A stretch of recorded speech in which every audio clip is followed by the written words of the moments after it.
Selamat pagi, Assalamualaikum warahmatullahi wabarakatuh. Perkenalkan, di sini saya Suti Isnaini, mahasiswa jurusan Pendidikan Pancasila dan Kewarganegaraan dari Universitas PGRI Madiun.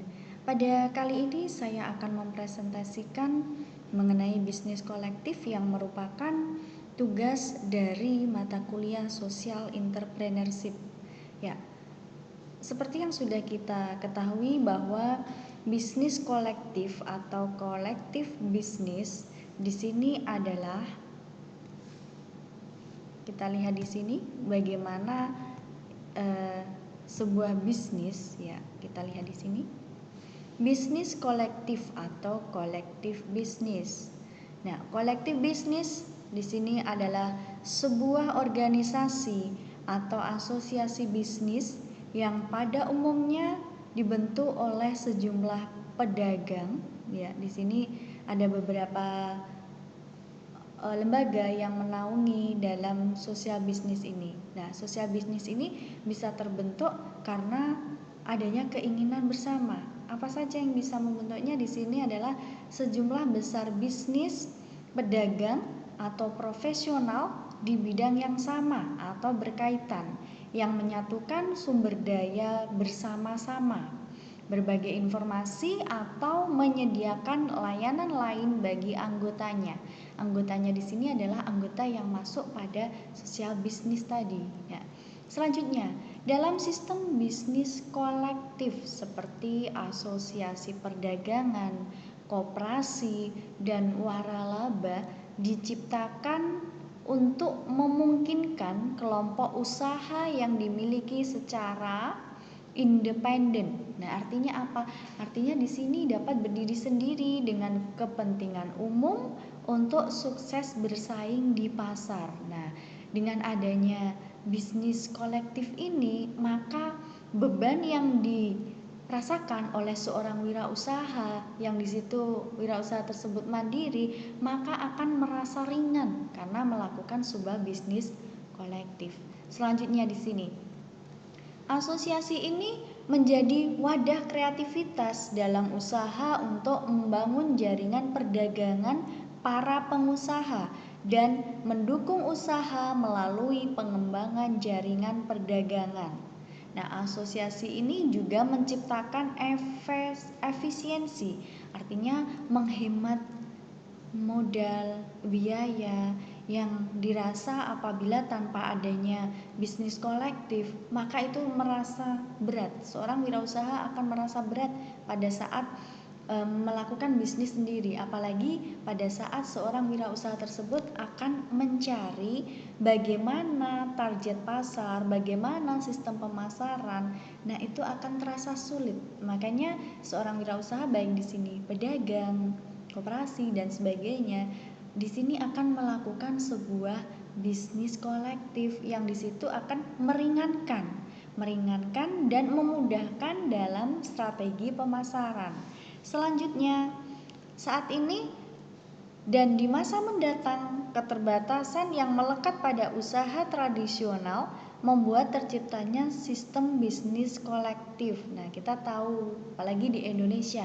Di Indonesia ini bisnis atau usaha masih terbilang sangat tradisional. Nah, dikarenakan apa? Dikarenakan para pengusaha itu merasa lemah dalam strategi pemasarannya. Nah, sedangkan kita tahu bahwa seorang wirausaha yang sudah melakukan bisnis kolektif, nah di situ akan menggunakan strategi-strategi pemasaran yang sangat-sangat simpel. Nah, apa saja di sini bisnis kolektif tersebut? Yang pertama adalah organisasi perdagangan. Nah, selanjutnya ada koperasi dan waralaba. Nanti kita akan bahas apa itu organisasi perdagangan, koperasi, dan waralaba dengan sistem kolektif bisnis tadi.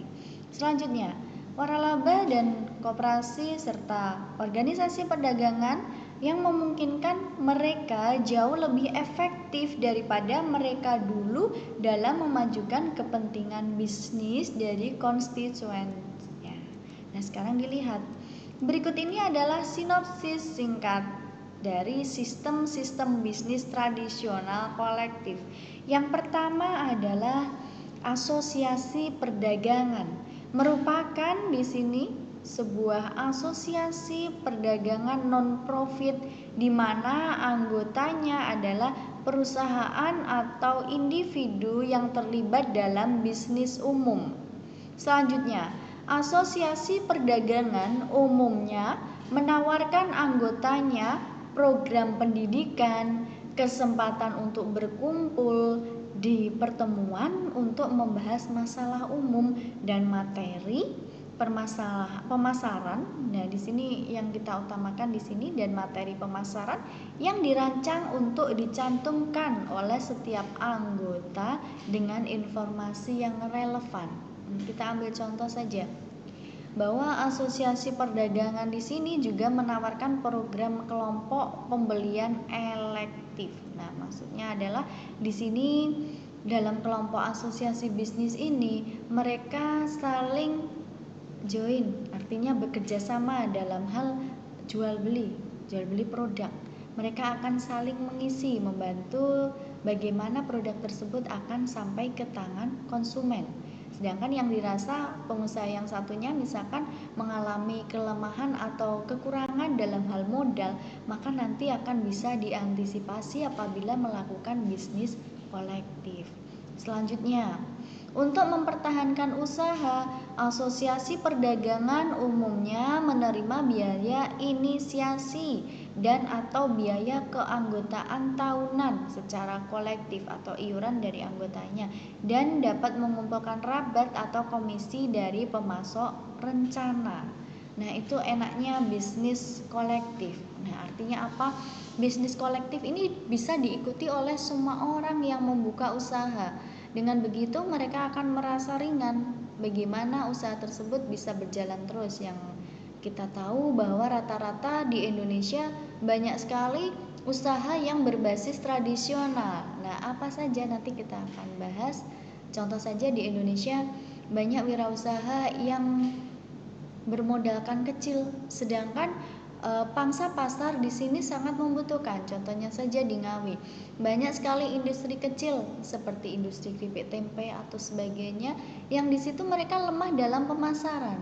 Nah, akhirnya di sini banyak sekali elemen-elemen yang bisa mereka lakukan agar mereka bisa menemukan terobosan baru agar semua konsumen bisa tahu produk mereka. Salah satunya adalah melakukan bisnis seperti ini, kolektif bisnis. Selanjutnya, koperasi. Sebuah koperasi adalah organisasi nirlaba yang agak mirip dengan hubungan perdagangan. Nah, sebuah perbedaan yang signifikan antara koperasi dan asosiasi perdagangan bagaimanapun adalah bahwa dengan asosiasi perdagangan anggotanya memiliki posisi non-ekuitas. Nah, sedangkan dalam koperasi, para anggotanya mempunyai pemilikan modal karena anggota koperasi memiliki sebagian dari koperasi. Nah, kita tahu bahwa koperasi memanfaatkan leverage dengan pemasok untuk membeli produk dan jasa untuk menutupi biaya operasional. Nah, setiap laba bersih dicapai oleh koperasi ini kemudian dikembalikan kepada anggota koperasi dalam bentuk redistribusi keuntungan atau dividen. Ada juga koperasi di mana fungsi utamanya adalah untuk pemasaran dan periklanan di suatu wilayah.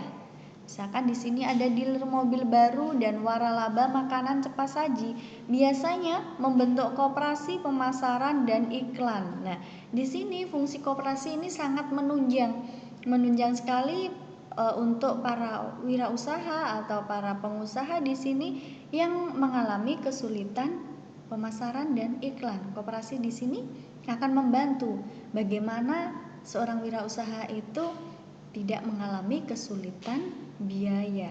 Nah, yang utamanya adalah produk mereka bisa sampai ke tangan konsumen. Misalkan tadi disebutkan ada dealer mobil. Dealer mobil di situ akan bekerja sama dengan koperasi ya, melakukan bisnis kolektif yang di situ kedua belah pihak antara dealer dengan koperasi di situ akan saling menguntungkan. Baik dari segi pemasaran, iklan dan sebagainya, di situ akan mendapatkan sebuah pemasukan yang jauh lebih besar daripada berdiri sendiri. Selanjutnya, wiralaba. Apa yang disebut dengan wiralaba di sini adalah dengan model bisnis wiralaba.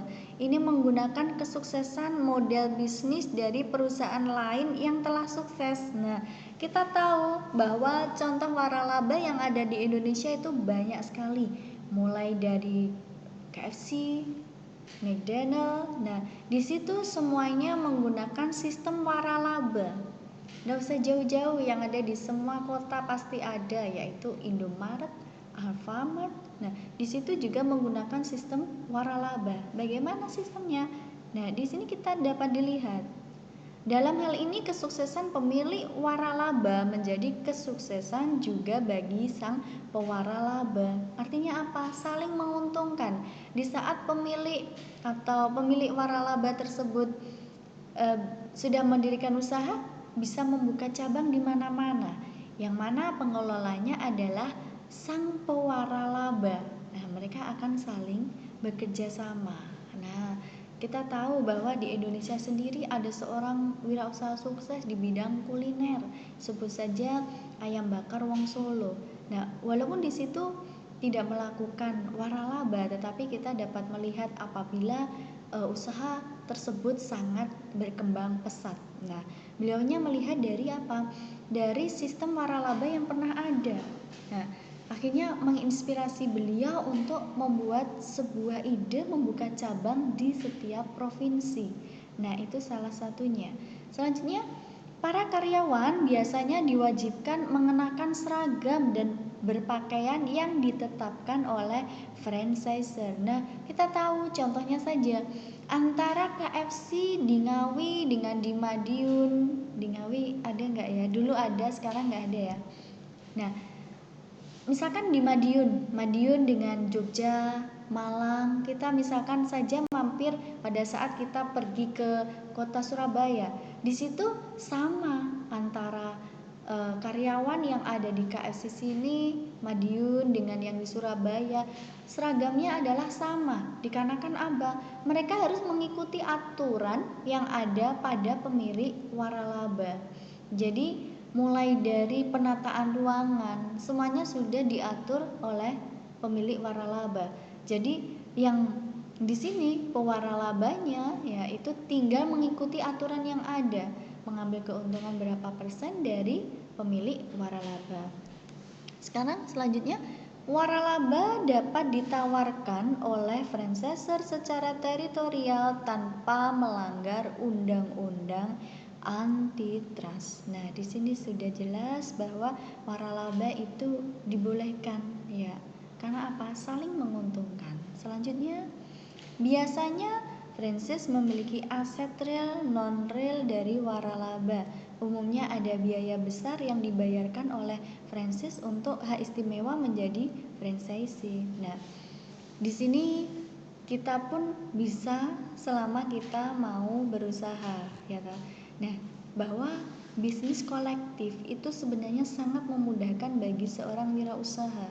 Ya, bisnis kolektif di sini dapat berkembang dan saling menguntungkan kedua belah pihak. Ya, intinya adalah di sini bahwa bisnis kolektif ya itu sebuah sistem bisnis yang sangat-sangat mudah dan sangat digemari oleh banyak wirausaha. Seperti kita bisa mencontoh dari situ, kita sebagai mahasiswa memulai usaha ya, seperti saya misalkan memulai usaha di saat masa-masa kuliah. Nah, itu sangat mengenakan sekali. Hal itu akan sangat dirasakan pada saat kita itu tidak hanya kuliah saja, tetapi kita bisa mendapatkan penghasilan yang di situ tidak terlalu menyita banyak waktu. Apalagi sekarang dengan sistem online, bisnis online yang di situ juga sangat memudahkan kita dalam melakukan proses wirausaha yang nantinya mungkin kita akan bisa mencontoh bagaimana sistem dari bisnis kolektif yang ada. Nah, demikian tadi presentasi dari saya. Kurang lebihnya mohon maaf. Billahi taufiq wal hidayah. Wassalamualaikum warahmatullahi wabarakatuh.